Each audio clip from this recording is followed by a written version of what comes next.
ठीक है, अब देखो प्रॉपर्टी की स्पीडली बात कर लेते हैं। लिखो properties of diamagnetic, properties of diamagnetic substance. देखो पहली प्रॉपर्टी देखो क्या होती है बच्चों, there is no atomic dipole moment. ठीक है, ये इसी को आप यूं भी लिख सकते हो क्या कि net magnetic dipole moment of an single atom is 0। यानी कि डायमैग्नेटिक जो मटेरियल होंगे उनका हर एक एटम का डाइपोल मोमेंट होता ही नहीं है। तो एटम को एटम की तरह दिखाऊंगा मैं, ये एटम है, अब मैं इसको एरो से नहीं दिखा सकता क्योंकि इनके पास में हर एक एटम के पास में इनका एम है ही नहीं, मैग्नेटिक मोमेंट है ही नहीं। ठीक है, दूसरा देखो, it weekly repel in external magnetic field. ये एक्सटर्नल मैग्नेटिक फील्ड में बच्चों क्या होते हैं, वीकली रिपेल होते हैं। क्यों बता दिया, ये भी मैंने बता दिया क्योंकि अपोज करता है आई एच का, आई एच का क्या करता है, अपोज करता है। अब मैं बात करता हूं इसमें जीटा की। जीटा पता है क्या होता है, सस्पेक्टिबिलिटी होती है बच्चों। ठीक है, जीटा, इसके बारे में प्रीवियस लेक्चर पर बात कर चुके हैं कि जीटा क्या होता है। ठीक है, और हिंदी नाम और इसको बता दूंगा मैं हिंदी में क्या कहते हैं हिंदी मीडियम वालों के लिए। तो आई इक्वल टू देखो एक्स एच होता है। अब अपन को ये तो पता है कि भाई साहब कि आई और एच अपोजिट डायरेक्शन में होते हैं। अगर एच पॉजिटिव है तो आई क्या होगा, नेगेटिव होगा। अपोजिट डायरेक्शन में होता है कि नहीं होता है। अरे बच्चों मैंने अभी बताया था, मैंने कहा भाई साहब ये डाई मैग्नेटिक मटेरियल है, इसके अंदर सिर्फ एटम है, एम है नहीं। लेकिन फिर भी मान लो बच्चों आपने एक्सटर्नल मैग्नेटिक फील्ड अप्लाई कर दिया, तो एक्सटर्नल मैग्नेटिक फील्ड अप्लाई करा यानी कि एच आपने अप्लाई करा, तो इक्के दुक्के यहाँ पर बन गए। इक्के दुक्के क्या बन गए, मैग्नेटिक मोमेंट बन गए। तो ये देखो इसके अपोज में है कि नहीं है। तो मैं चाहता हूँ कि मेरा आई क्या मिले, नेगेटिव मिले। तो एक्स जो होता है बच्चों इसमें क्या होता है, नेगेटिव होता है। आई को नेगेटिव करने के लिए समझ गए, आई और एक दूसरे के अपोजिट डायरेक्शन में है ना, इसलिए जीटा जो होगा वो क्या होगा, नेगेटिव होगा। यानी कि इसकी वैल्यू जो होती है वो होती है -10 की थ्रू टू -10⁶ होती है। ठीक है, तो ये 3 प्रॉपर्टी लिखो। उसके बाद में नेक्स्ट प्रॉपर्टी की बात करते हैं। ये प्रॉपर्टी लिखो, जब तक मैं इसका हिंदी में नाम देखता हूँ। हिंदी में बेटो इसको कहते हैं चुंबकीय प्रवृत्ति। हिंदी में इसको कहते हैं, हिंदी मीडियम वाले इसका नाम लिख लेना, हिंदी में इसको कहते हैं चुंबकीय प्रवृत्ति। और एस क्या बताता है, जीटा बताता क्या है कि ये जितना ज़्यादा होगा वो उतनी आसानी से मैग्नेट बनेगा। ठीक है, नोट डाल के लिखवा दूंगा मैं, इसको नोट करें बच्चों।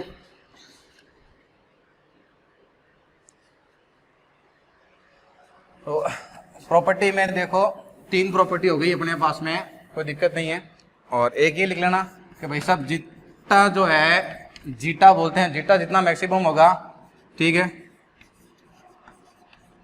substance easy to form magnet, यानी कि वो इजीली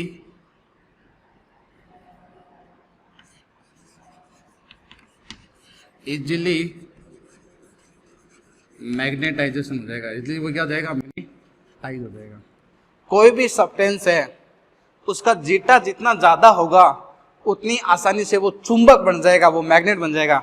इसका जीटा देखो बच्चों बहुत कम है, 10⁻³ तो डाई मैग्नेटिक से दिमाग में नोट कर लो, डाई मैग्नेटिक से आप एक अच्छी चुंबक, एक अच्छी मैग्नेट आप नहीं बना सकते।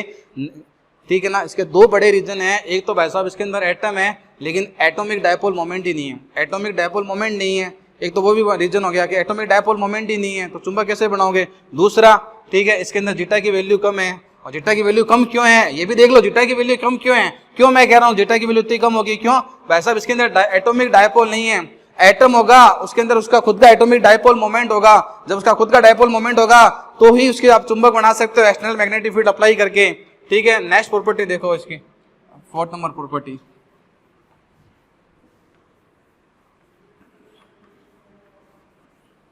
नेक्स्ट प्रॉपर्टी की मैं बात करता हूं इसमें, तो नेक्स्ट प्रॉपर्टी देखो 4 number, in non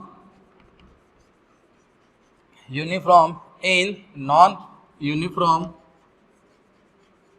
magnetic field, in non uniform magnetic field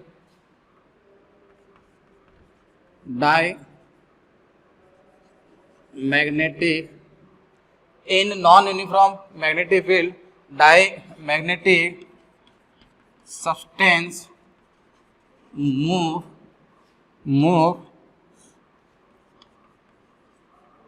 strong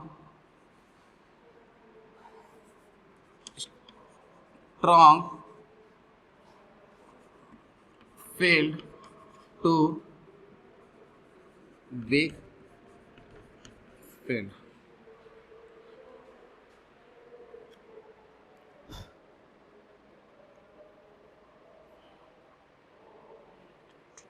लिख लिया बच्चों ये, तो एक प्रॉपर्टी बीच में रहेगी इसकी।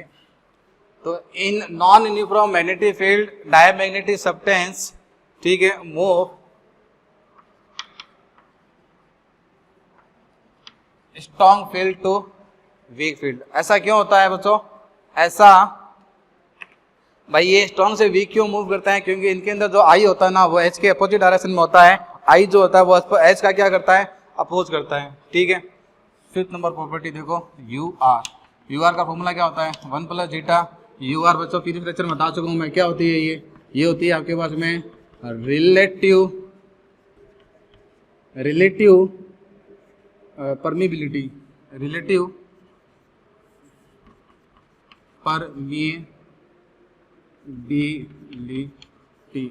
परमिबिलिटी होती है ये।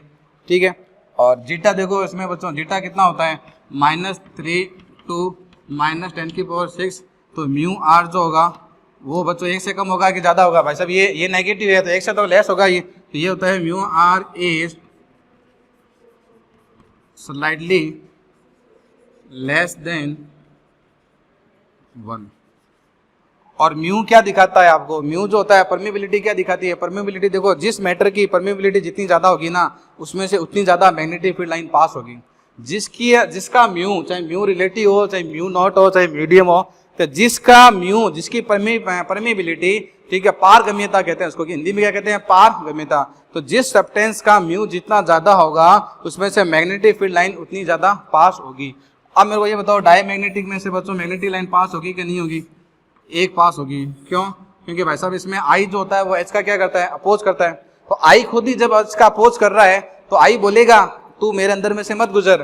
तो जो मैग्नेटिक फील्ड लाइन है, ठीक है ना, एक लाइन तो गुजरेगी इसमें से, बाकी मैग्नेटिक फील्ड लाइन देखो उसके ऊपर से यूं चली जाएगी ऐसे। क्यों ऐसा क्यों हो रहा है? क्योंकि जब आप मैग्नेटिक फील्ड अप्लाई करोगे तो आई जो है वो अपोज कर रहा है एच का।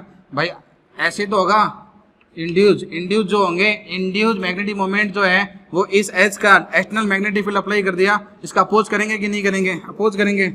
और अपोज करेंगे जब मैग्नेटिक फील्ड लाइन इसमें से बहुत कम पास होगी। तो ये देखो मैग्नेटिक फील्ड जो लाइन है, बहुत कम मैग्नेटिक फील्ड लाइन इसमें से पास हो रही है। ठीक है, तो छठा पॉइंट लिख लो, छठा पॉइंट लिखो, very less magnetic field line pass through it inside. ठीक है, इतना बहुत है बच्चों, लिखो इसको नोट करें बच्चों,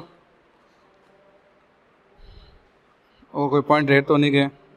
ठीक है, तो very less magnetic field line pass through it.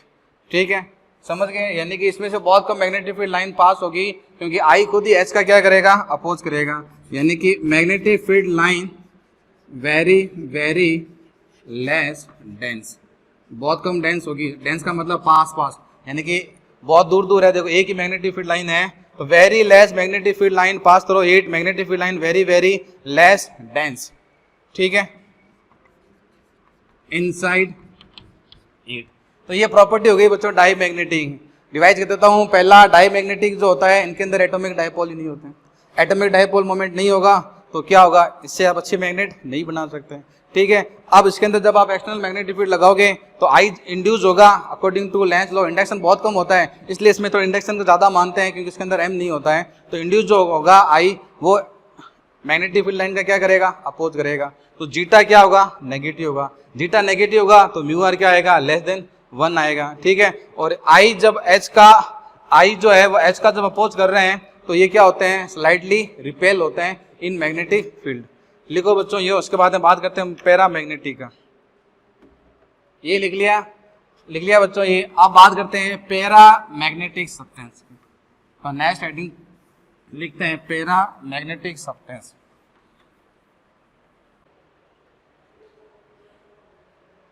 इसके एग्जाम्पल लिख लेना बच्चों डाई मैग्नेटिक के।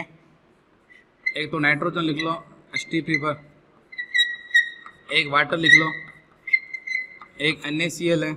बहुत सारे एग्जाम्पल होते हैं डायमैग्नेटिक मटेरियल जो होते हैं इनके एग्जाम्पल लिख लो। बाकी मैं नोट्स में आपको दे दूंगा, नाइट्रोजन है, वाटर है, NaCl है। तो ये एग्जाम्पल हो गए आपके डायमैग्नेटिक के। ठीक है, अब अपन बात करते हैं बच्चों डायमैग्नेटिक के बाद में पैरा मैग्नेटिक सब्सटेंस। तो दूसरा एक ही हुआ अभी तो डायमैग्नेटिक। अब दूसरा लिखो बच्चों para magnetic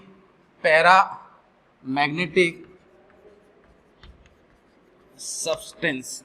para magnetic substance, इसको ध्यान से देखो क्या होता है। कहानी वही है बच्चों कि भाई साहब एक एटम होगा, एटम के पास में क्या होगा, इलेक्ट्रॉन होगा। ठीक है, यानी कि ये न्यूक्लियस, इस न्यूक्लियस के पास में मान लो ये इलेक्ट्रॉन चक्कर लगा रहे हैं, ऐसे इलेक्ट्रॉन चक्कर ऐसे लगा रहे हैं। तो बच्चों करंट कैसे फ्लो होगी, एंटी क्लॉकवाइज। करंट कैसे फ्लो होगी, अपोजिट होगी इलेक्ट्रॉन के। ठीक है, ऐसे फ्लो होगी। ठीक है, अब इसके पास में इसका एम होगा, तो एम देखो कैसे होगा, करंट ऐसे फ्लो हो रही है तो एम किधर आएगा, इसका मैग्नेटिक डायपोल मोमेंट एम ऊपर जाएगा इसका एम। ठीक है, और इधर क्या बनेगा, नॉर्थ पोल, इधर क्या बनेगा, साउथ पोल। ठीक है, डायरेक्शन बताई हुई है राइट हैंड रूल से। जिधर थंब होगा उधर मैग्नेटिक मोमेंट की डायरेक्शन होगी, या एन देखे दो, इधर क्या कर दो, साउथ कर दो। ठीक है, अब इसके अंदर देखो मैं एक एग्जांपल लेता हूँ, सोडियम लेता हूँ। तो देखो कहानी क्या होती है, कहानी क्या होती है भाई, डाई मैग्नेटिक जो था, डाई मैग्नेटिक में तो इलेक्ट्रॉन था लेकिन पेयर के फॉर्मेट में था, तो वो एक दूसरे के इफेक्ट को क्या कर रहे थे, जीरो कर रहे थे। इसके अंदर कहानी कुछ और होगी, 11 है, 1s2 2s2 2p6 3s1 हो गया 11। अब बनाओ देखो 1s2, तो 1s2 में कितने इलेक्ट्रॉन है, 2, तो एक इलेक्ट्रॉन ऐसे, एक ऐसे। ठीक है, 2s2 में कितने इलेक्ट्रॉन है, 2 ऐसे। ठीक है, इसमें देखो, इसमें भी बच्चों कितने इलेक्ट्रॉन है, 6 हैं, एक ऐसे, एक ऐसे, यूं यूं यूं यूं, और ये हो जाएगा बच्चों अपना कौन सा, 3s1। ठीक है, इसमें एक इलेक्ट्रॉन है। अब इसमें देखो बच्चों कहानी बहुत बढ़िया है। ठीक है, कहानी नहीं, जो थ्योरी है वो है, इसमें देखो 2 इलेक्ट्रॉन है, तो इस इलेक्ट्रॉन ने एक दूसरे के इफेक्ट को कैंसिल कर दिया, एम कितना हो गया बच्चों इसके अंदर, 0 हो गया। इसमें देखो 2 इलेक्ट्रॉन है, एक दूसरे के इफेक्ट को कैंसिल कर देंगे, एम कितना हो जाएगा, 0 हो जाएगा। इसने कैंसिल करा, इसने कैंसिल करा, इसने कैंसिल करा, तो यहाँ पर भी एम कितना हो गया, 0। लेकिन सबसे बड़ी बात यह है कि यहाँ पर एक इलेक्ट्रॉन है, यहाँ पर बच्चों क्या है, एक इलेक्ट्रॉन है, तो अब यहाँ पर एम क्या नहीं मिलेगा, 0 नहीं मिलेगा। यानी कि पैरामैग्नेटिक सब्सटेंस जो भी होंगे उनके अंदर एटॉमिक डायपोल मोमेंट एग्जिट करेंगे। तो पहला पॉइंट है, इन इट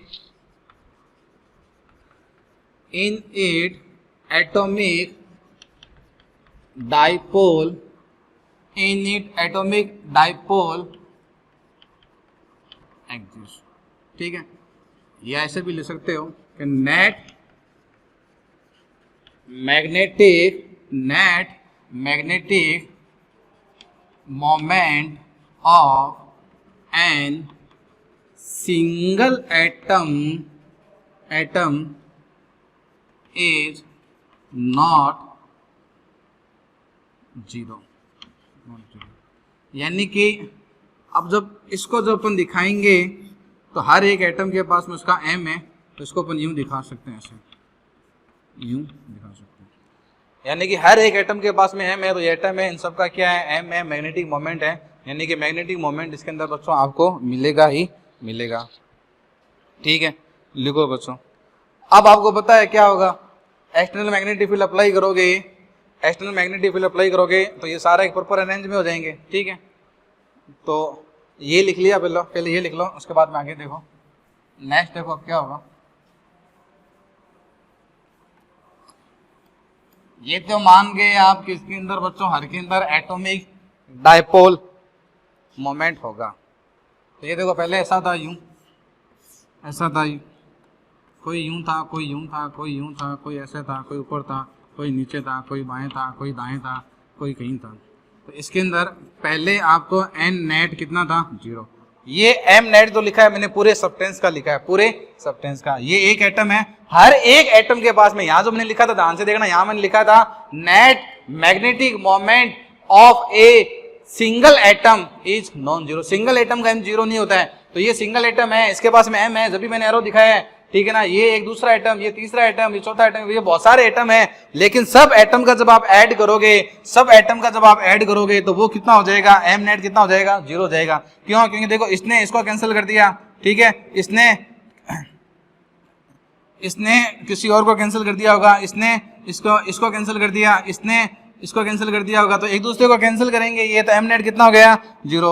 लेकिन चमत्कार क्या होगा, जब आप एक्सटर्नल मैग्नेटिक फील्ड जब आप अप्लाई करोगे एक्सटर्नल मैग्नेटिक फील्ड जब भी अप्लाई करोगे, तो बच्चों ये जो है ये प्रॉपर अरेंज हो जाएंगे। ऐसे इक्का दुक्का चाहे नहीं भी हो तो आप अरेंजमेंट बढ़ा भी सकते हो, तो ये ऐसे अरेंज हो जाएंगे। अब इस केस में बच्चों आपके पास में एन नेट जो है वो 0 नहीं है, एम नेट जो है अब 0 नहीं है। अब आप पूछोगे सर अभी आपने कहा था कि भाई एक्सटर्नल मैग्नेटिक फील्ड अप्लाई करेंगे तो 2 फैक्टर मिलेंगे अपन को, एक तो टॉर्क लगेगा, तो बिल्कुल सही है। देखो बच्चों टॉर्क लग भी रहा है, तो टॉर्क की कहानी जो रहेगी वो क्या रहेगी, M B sine theta. M को आप इंक्रीज कर दो, सॉरी एम को नहीं, मैग्नेटिक फील्ड को, एक्सटर्नल मैग्नेटिक फील्ड को इंक्रीज कर दो, टॉर्क इंक्रीज हो जाएगा, तो क्या मिलेगा आपको, जो अलाइनमेंट है वो भी क्या हो जाएगा, इंक्रीज हो जाएगा। या फिर मैंने आपको कहा था कि टेम्परेचर को कम कर दो, आपका जो अलाइनमेंट है, ठीक है, वो भी क्या हो जाएगा, इंक्रीज हो जाएगा। ठीक है, अब दूसरा फैक्टर ये था, क्या इसके अंदर मोमेंटम जो है, डायपोल मोमेंट जो है वो इंड्यूस होंगे। ठीक है, क्योंकि डायपोल मोमेंट इंड्यूस होते हैं, उसका जबरदस्त इफेक्ट अपन ने देखा डायमैग्नेटिक के अंदर। तो बच्चों इसके अंदर भी वो इंड्यूस होंगे, लेकिन इक्के दुक्के होंगे, क्योंकि इसके अंदर ऑलरेडी हम बहुत ज्यादा है, तो इक्के दुक्के अगर हो भी गए तो कुछ फर्क नहीं पड़ेगा। इक्के दुक्के होंगे जो इसका अपोज करेंगे, तो इक्के दुक्के होने से कुछ फर्क नहीं पड़ेगा। यानी कि इसमें जो फर्स्ट फैक्टर जो था, जो मैंने आपको ये वाला जो फैक्टर लिखाया था, फर्स्ट फैक्टर जो है इसमें वो मोर होगा। फर्स्ट फैक्टर कौन सा, जब एक्सटर्नल मैग्नेटिक फील्ड लगाओगे तो ये सारे अरेंज हो जाएंगे, ये फर्स्ट फैक्टर होगा, ये मोर होगा। इंड्यूस होंगे इसके अंदर, मैं ये नहीं कह रहा इंड्यूस होंगे, क्योंकि इंड्यूस तीनों के अंदर होंगे, लेकिन इसमें इंड्यूस इक्के दुक्के होंगे, कोई फर्क नहीं पड़ेगा। तो इसमें देखो आपका जो आई है, ठीक है ना, यानी कि आई जो होगा, आई देखो सपोर्ट कर रहा है एच को, भाई ये एक्सटर्नल मैग्नेटिक फील्ड है, एक्सटर्नल मैग्नेटिक फील्ड की इंटेंसिटी को क्या कहते हैं, एच कहते हैं। और ये जो मैग्नेटाइज हो गया, अब ये चुंबक बन गया।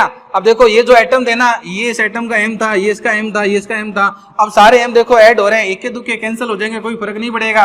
लेकिन अब ये मैग्नेटाइज हो गया, क्या हो गया, मैग्नेटाइज हो गया, चुंबक बन चुका है, ये मैग्नेटाइज हो गया, अब ये क्या हो गया, चुंबक बन गया, ये क्या हो गया, मैग्नेटाइज हो गया। अब ये जब ये मैग्नेटाइज हो गया तो इसके जो यूनिट वॉल्यूम है, जो एम बना है, ठीक है ना, वो क्या बनेगा, आई। आई की डेफिनेशन क्या होती है, आई मैग्नेटाइजेशन। आई का मतलब क्या होता है, अंदर कितना मैग्नेटाइजेशन ये हो गया, तो आई का मतलब होता है एम अपॉन वॉल्यूम। ठीक है, तो आप देखो इसका जो आई है, एच को क्या कर रहा है, सपोर्ट कर रहा है। ठीक है ना, आपका जो इसके अंदर जो आई है वो सपोर्ट कर रहा है किसका, एच सपोर्ट टू एच। ठीक है, यानी कि मैग्नेटाइजेशन जो है, मैग्नेटाइजेशन यानी कि जो आई बना, ठीक है ना, वो क्या कर रहा है, इसको सपोर्ट कर रहा है। बहुत बढ़िया बात है। अब सपोर्ट करेगा तो क्या होगा, इन, ठीक है, in external magnetic field, in external magnetic field paramagnetic substance, लिखो, in external magnetic field paramagnetic substance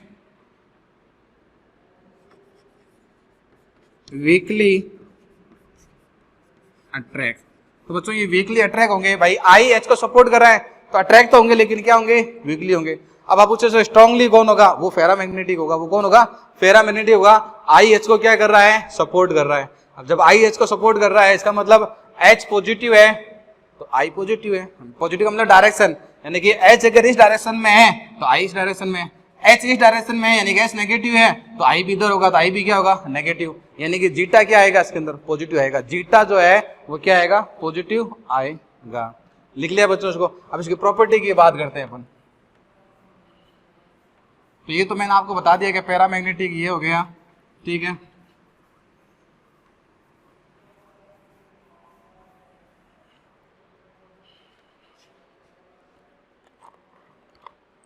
next जो है वो है बच्चों प्रॉपर्टीज ऑफ पैरामैग्नेटिक सब्सटेंस। देखो पहला तो इसके अंदर ये लिखो, देयर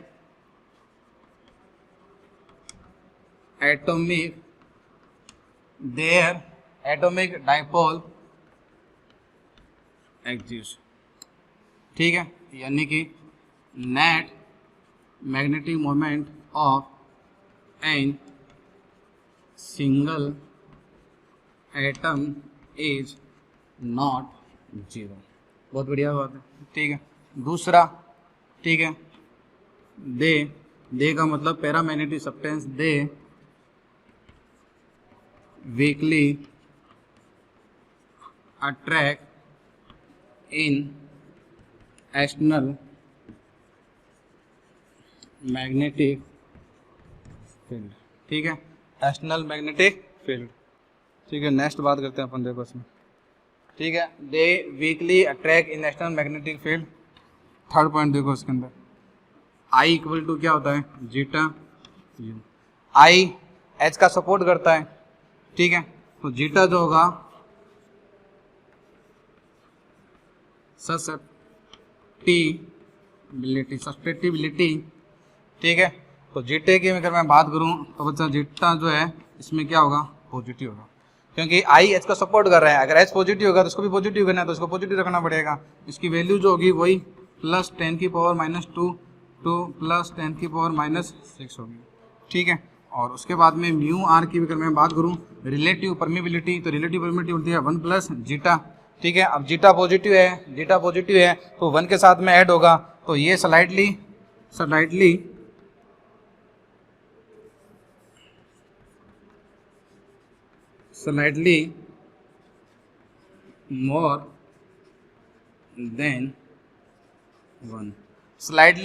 मोर देन 1, थोड़ा सा बच्चों एक से क्या आएगा, ये ज़्यादा आएगा, थोड़ा सा एक से क्या आएगा, ज़्यादा आएगा। 5th नंबर प्रॉपर्टी और देखते हैं इसके अंदर। 5th नंबर प्रॉपर्टी लिख लो, in non uniform magnetic field, in non uniform magnetic field, in non uniform magnetic field दे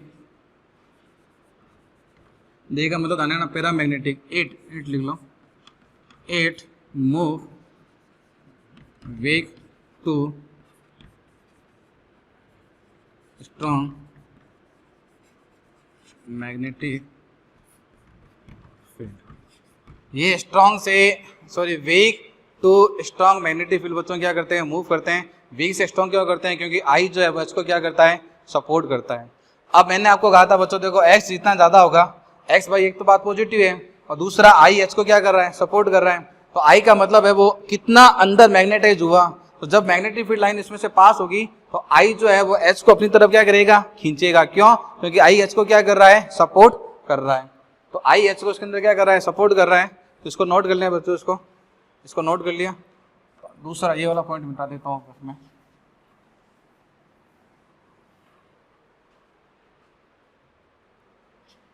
ठीक है। तो इसके अंदर लिखो इनसाइड इट, मतलब inside magnetic field line less dense. उसमें तो थी वेरी वेरी लेस डेंस, इसमें स्लाइटली लेस डेंस होगी, यानी कि इसमें से ऐसे लाइन पास होगी यूं, ठीक है, ये पैरा मैग्नेटिक मटेरियल है। ये कौन सा मटेरियल है बच्चों? Para magnetic substance. हाँ, इसमें से देखो यूं लाइन पास होगी ऐसा, यूं।